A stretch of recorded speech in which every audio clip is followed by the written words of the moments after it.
Buenas tardes, ¿cómo están queridos amigos de que me ven, Fénix Digital? Esta tarde tengo el placer de tener un amigo de la universidad. Quiero decirles que en este momento estamos transmitiendo desde Caiga quien caiga, el portal de mi querido amigo Ángel Monagas, que en paz descanse, y desde mi propia plataforma con Gustavo Áñez, que es Metanexo Digital. Tengo el placer de tener un amigo mío de la universidad, que más que un amigo es un referente para la venezolanidad. Es un intelectual de estatura y ética impresionante. Eh, Les puedo nada más asomar que él se graduó summa cum laude, fue el primero de la promoción.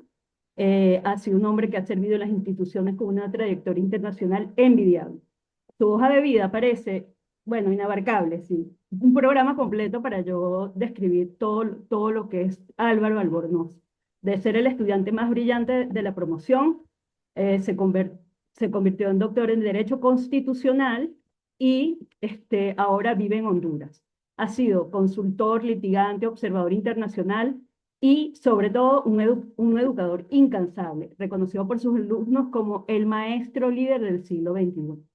Con esta trayectoria de gerencia pública en Caracas hasta la máxima categoría de docente en el extranjero, Álvaro Albornoz encarna el talento venezolano de exportación que nunca olvida sus raíces y un profesional que debería definitivamente tener un rol importante en la Venezuela que está por nacer. Bienvenido, Álvaro.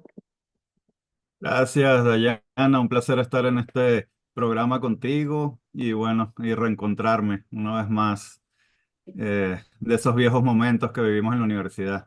Claro que sí. Cuéntame una cosa, Álvaro. Tú fuiste el primero de nuestra promoción.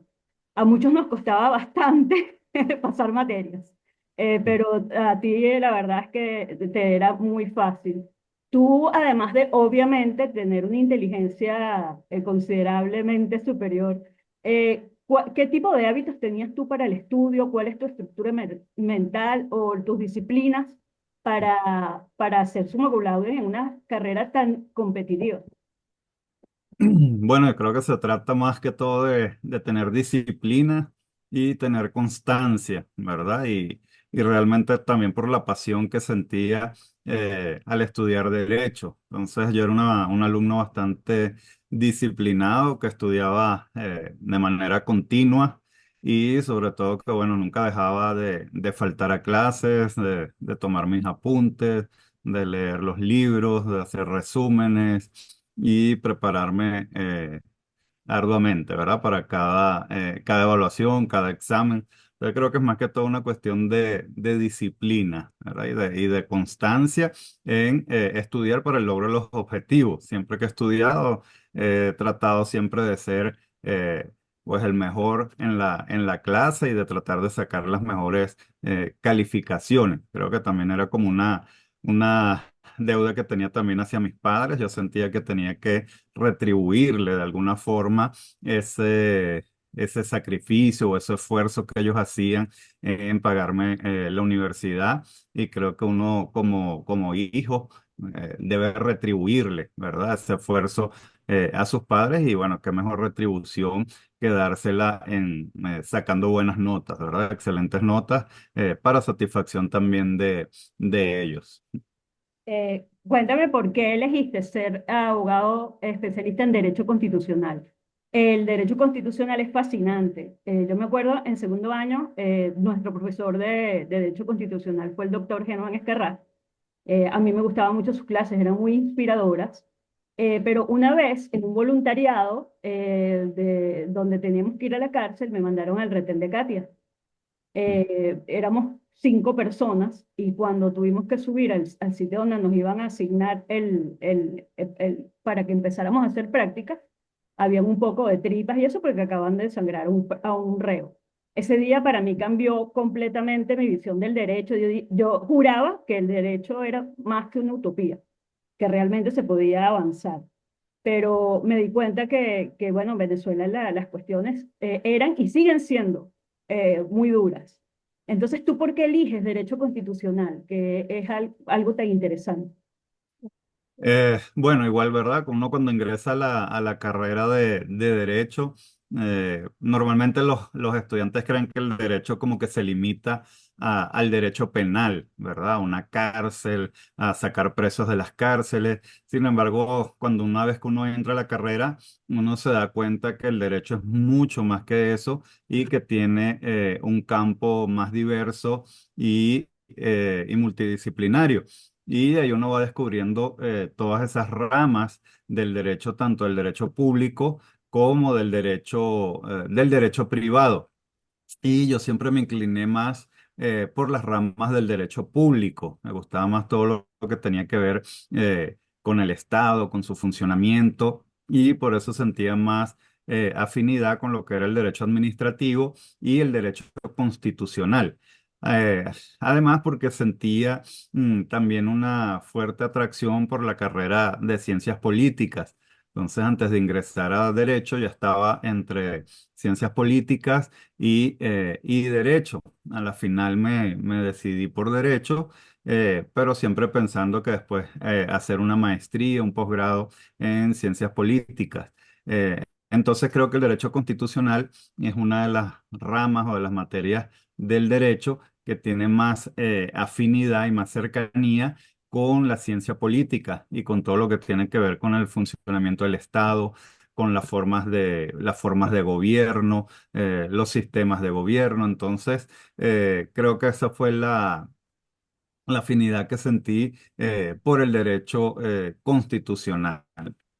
Álvaro, y tú que me imagino que debes tener muy memorizada la última constitución que se eligió, que fue la institución que promovió Hugo Chávez Frías. ¿Qué opinas de esa constitución? ¿Y tú crees que esa desconexión que hay entre constitución y los 27 años tiene mucho que ver con el fracaso del socialismo?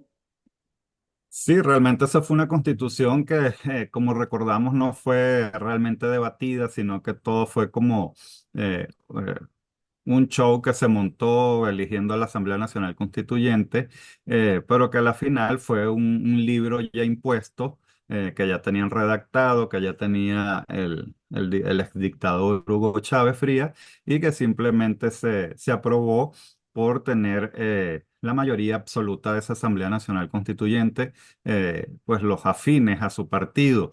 Sin embargo, no fue una constitución ampliamente debatida o consultada con todos los sectores que hacían vida en Venezuela en ese momento. Creo que es una constitución que exacerba bastante lo que es la figura presidencial, que le da muchos poderes y que realmente no se ajustaba a ciertos anhelos de cambio que se tenían en Venezuela en ese momento. Pienso que se pudo haber hecho una mejor constitución y una constitución pues más adaptada al sistema venezolano. Recordemos, por ejemplo, ahora que tenemos, bueno, un periodo constitucional mucho más amplio, de 6 años. Luego, a través de la reforma que se hizo, se amplió y se permitió lo que es la reelección indefinida, una cuestión totalmente antidemocrática. Y vemos también cómo se eliminó la parte del Senado, del Congreso Nacional, afectando gravemente lo que era el federalismo, ¿verdad? En Venezuela. Y así pues hay muchas funciones que no fueron realmente separadas en lo que son los poderes públicos en Venezuela, y se le da bastante poder a lo que es el presidente de la República. Entonces, sí considero que se debe hacer ciertas reformas o un cambio total de esta constitución que fue propuesta por Chávez, ¿verdad? Aunque una de las cosas que más resaltan son la cuestión de los derechos humanos, porque se amplió, ¿verdad? Lo que era el abanico de todos los derechos humanos que estaban previstos en la Constitución anterior del 61 y que ahora pues hay un listado mucho más amplio, más detallado, etcétera. Pero realmente presenta otras fallas que se pueden mejorar en una próxima constitución o en una reforma constitucional. Bueno, la verdad es que yo me imagino que los enumeraron para saber cada derecho que tenían que pisotear durante esos 27 años, porque yo creo que no hubo derecho humano en Venezuela que no se pisoteara, lamentablemente.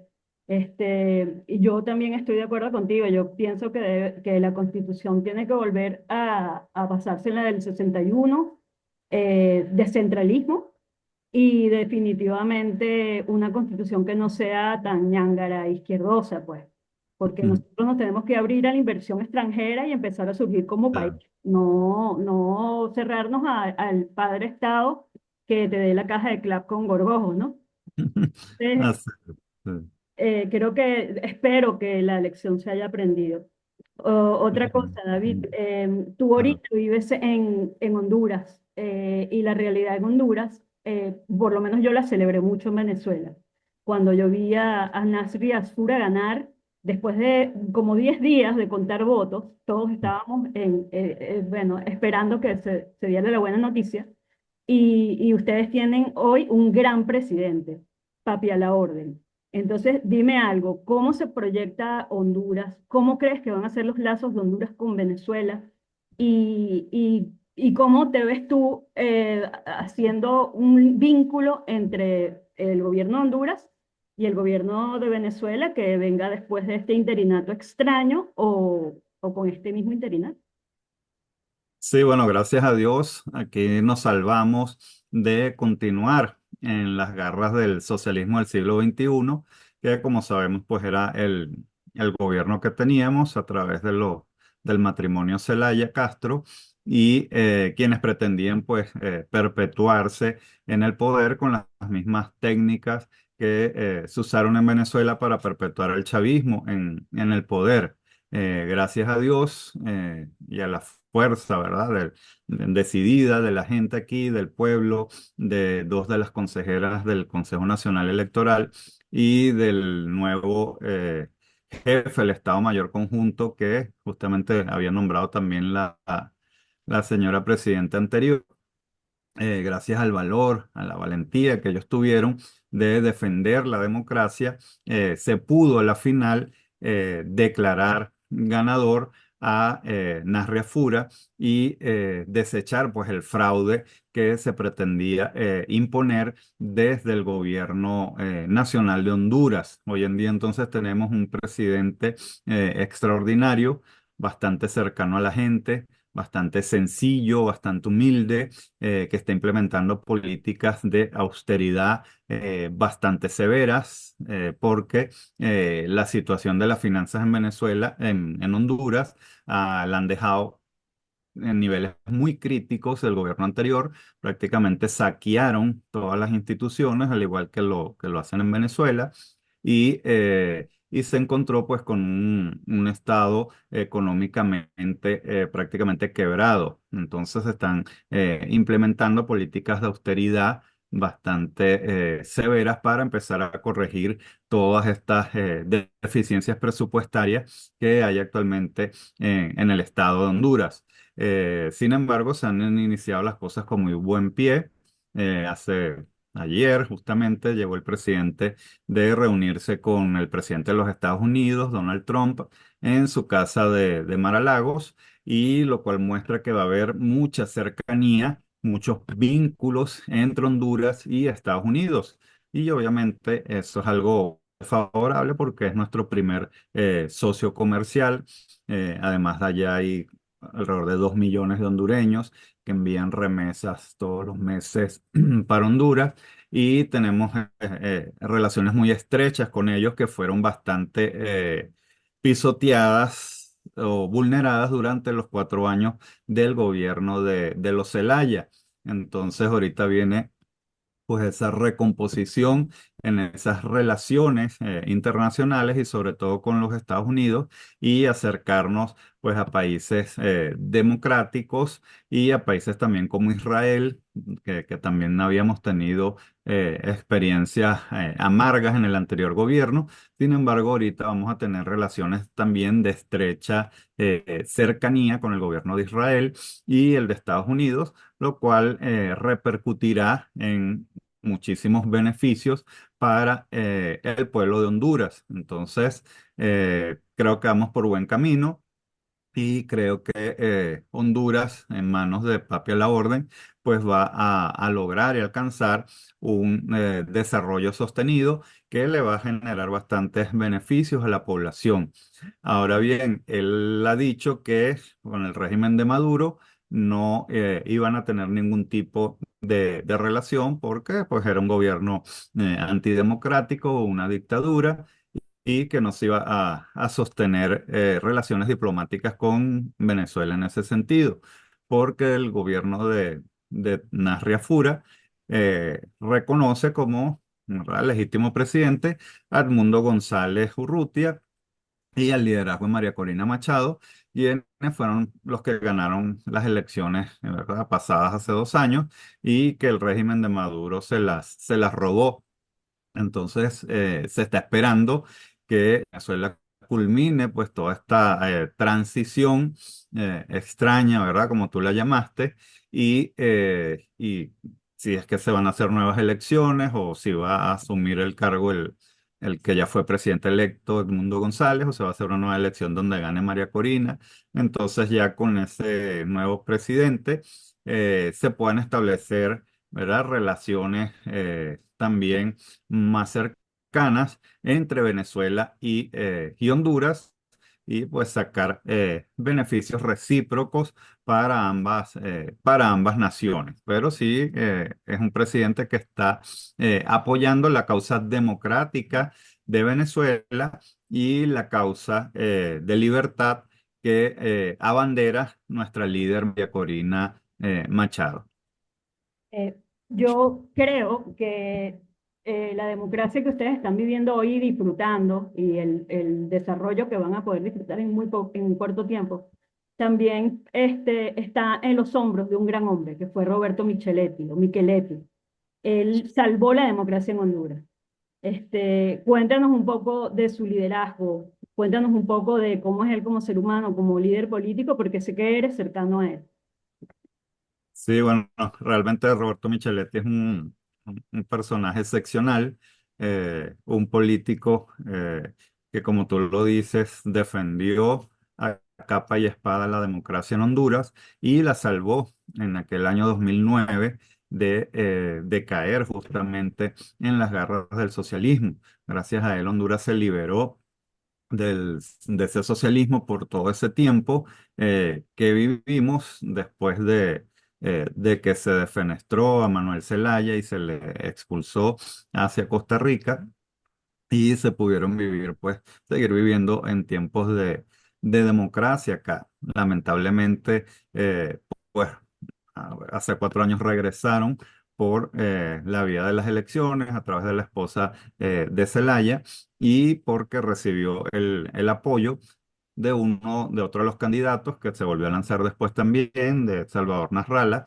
y esa alianza que ellos hicieron, pues le logró dar el triunfo a Xiomara Zelaya y la hizo presidente y realmente, pues bueno, creo que ya a la gente no le quedaron más ganas de tener un gobierno de este tipo ideológico porque el desastre en Honduras fue monumental, ¿verdad? La situación económica, política, jurídica, de seguridad, todo se convirtió en un verdadero caos, en un verdadero desastre bajo el gobierno del chavismo hondureño. Entonces, gracias justamente a ese hombre, a Roberto Micheletti, quien asumió las riendas del poder, porque él era el presidente del Congreso en ese momento, y le tocó asumir pues la presidencia en ausencia del presidente Zelaya, quien tenía una orden también de captura por parte del Tribunal Supremo de Justicia.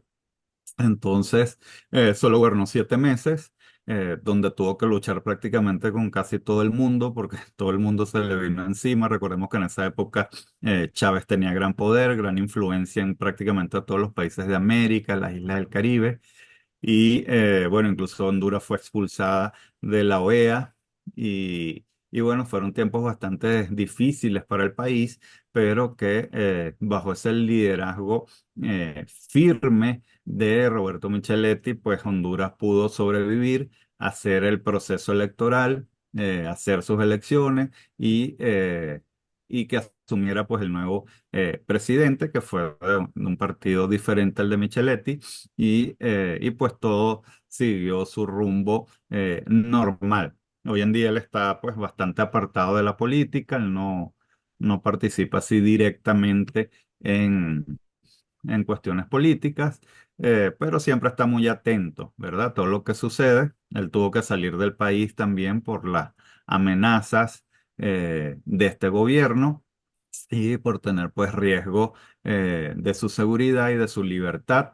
Y bueno, esperemos que pronto regrese otra vez a Honduras a pues seguir participando aquí, ya sea de su vida familiar o como una especie de asesor también político, ¿verdad? Porque es una persona con mucha trayectoria política, mucha visión y mucho análisis crítico que es necesario también aquí en Honduras.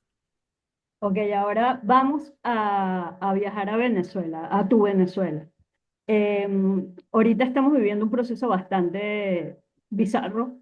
Por lo menos ayer vimos cómo liberaban a muchos presos políticos y nuestra emoción como venezolanos es, estamos tan frágiles que lloramos viendo cómo los presos políticos se iban reencontrando con sus familiares.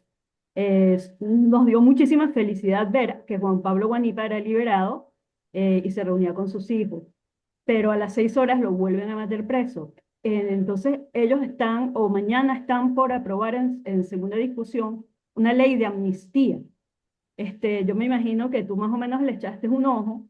¿Y qué opinas tú de esa ley? ¿Es realmente una amnistía? ¿Qué recomendarías tú para que fuera realmente justa? Porque lo que estamos viendo no se traduce en justicia.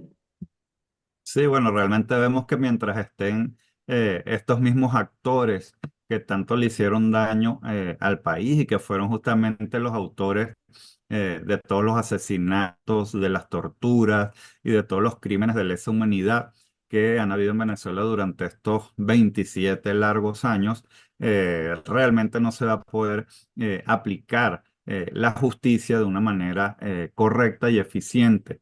Entonces, obviamente estas leyes de amnistía, eh, pues se necesita, aunque todas estas personas nunca han debido estar presas, son personas que no cometieron ningún delito y que fueron imputados falsamente y con juicios realmente manipulados y sin ningún tipo de derecho a la defensa. Realmente lo que corresponde es la libertad absoluta de todos estos presos políticos y la anulación de todos estos juicios.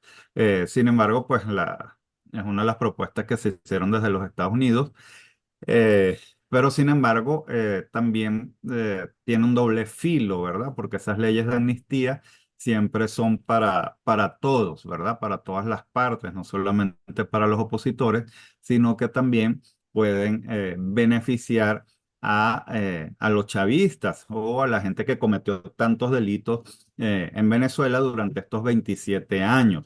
Entonces se pueden ver beneficiados de la misma también personas del gobierno que hayan cometido ciertos delitos y que entonces van a quedar también impunes, ¿verdad? Por acogerse a esta ley de amnistía y que justamente lo que están buscando, ¿verdad? Los chavistas, los diputados de la Asamblea Nacional y los funcionarios del régimen. Entonces sí creo que esa ley debe ser socializada más ampliamente, sobre todo con las organizaciones de derechos humanos que operan en Venezuela y para que realmente se le haga una revisión bien minuciosa y se hagan todos los aportes que estas organizaciones y personas tengan a bien hacer y que realmente sean tomados en cuenta estos criterios para dictar una verdadera ley de amnistía que responda a las necesidades del momento y que realmente busque una justicia efectiva para Venezuela y que acabe definitivamente con todo este clima de persecución y de encarcelamientos injustos, de torturas, de asesinatos, de exilios de personas y que realmente pues se logre instaurar entonces un gobierno nuevo, ¿verdad? A través de la elección donde todos puedan participar en esas elecciones, que sean libres, transparentes, verdaderamente democráticas, manejadas por un ente neutral, ¿verdad? Imparcial y que todos los ciudadanos pues puedan expresarse sin temor alguno, ya sea como candidatos o como electores que puedan votar sin ningún tipo de amenaza consecuencias a su vida o a su integridad personal o a su libertad. Entonces, hay que volarle ojo, ¿verdad? A esa ley y que sea lo más democrática posible o más socializada posible con todos los actores que hacen vida en Venezuela. Álvaro, hipotéticamente, imagínate que el país te llama para que seas fiscal general de la República. ¿Cuál sería tu primera medida en las primeras 24 horas? Y si por el contrario, como tú tienes un perfil técnico, te llevaran a la Contraloría General, tú como Contralor General, ¿cómo se audita un Estado que ha borrado rumbos financieros por más de 2 décadas? Porque, bueno, es un narcoestado.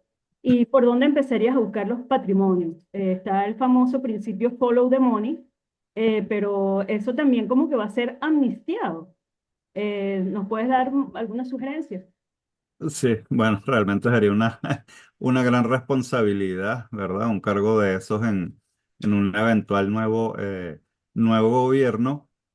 Y bueno, como fiscal general, yo creo que lo primero es hacer un inventario realmente de todos los expedientes, de todas las acusaciones, todos los juicios que existen en Venezuela para determinar realmente el estado de los mismos, ver las condiciones en que se encuentran todos estos detenidos, sobre todo los presos políticos, si es que todavía los hay, y empezar también porque creo que nada de esto debe quedar impune, ¿verdad? Hacer una depuración de toda la Fiscalía General y depurar a todos esos fiscales que se prestaron para cometer todos estos crímenes, todas estas falsificaciones de juicios y todas estas acusaciones temerarias y falsas contra personas inocentes. Entonces, pienso que la Fiscalía debe ser depurada inmediatamente al asumir un nuevo fiscal general para sacar, ¿verdad? Destituir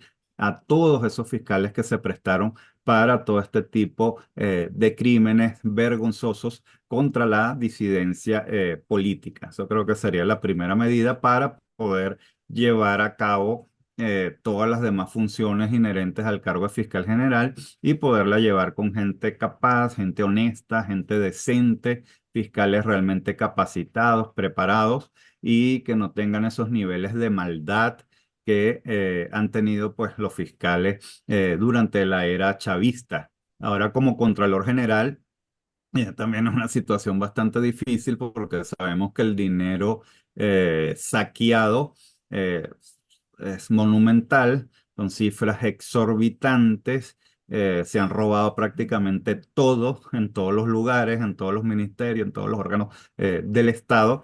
Y creo que también hay que empezar por unas auditorías bastante profundas de todos los bienes que están en nombre del Estado, ubicarlos si realmente existen, si están donde deberían estar y sobre todo todas las cuentas y las propiedades, ¿verdad?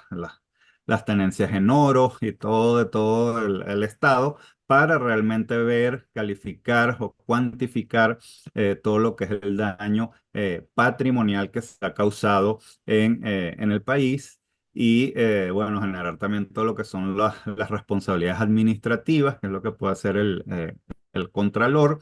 eh, y pasar pues a la fiscalía todo lo que implique la comisión de algún delito para que sea entonces la fiscalía los que procesen todo este tipo de acusaciones contra las personas que han saqueado al erario público. Entonces, son funciones bastante importantes, pero que hay que acometer urgentemente en un nuevo gobierno porque se hace indispensable hacer pues toda este resarcimiento patrimonial por todo el daño causado durante estos 27 años por estos ampones, ¿verdad? Estos delincuentes que han dejado a Venezuela en la carraplana, ¿verdad? Para recuperar la mayor cantidad de activos y poderlos reinvertir, ¿verdad? En el país y pueda progresar lo más rápido posible, sacarlo del hoyo en que se encuentra y empezar a reconstruir la nación.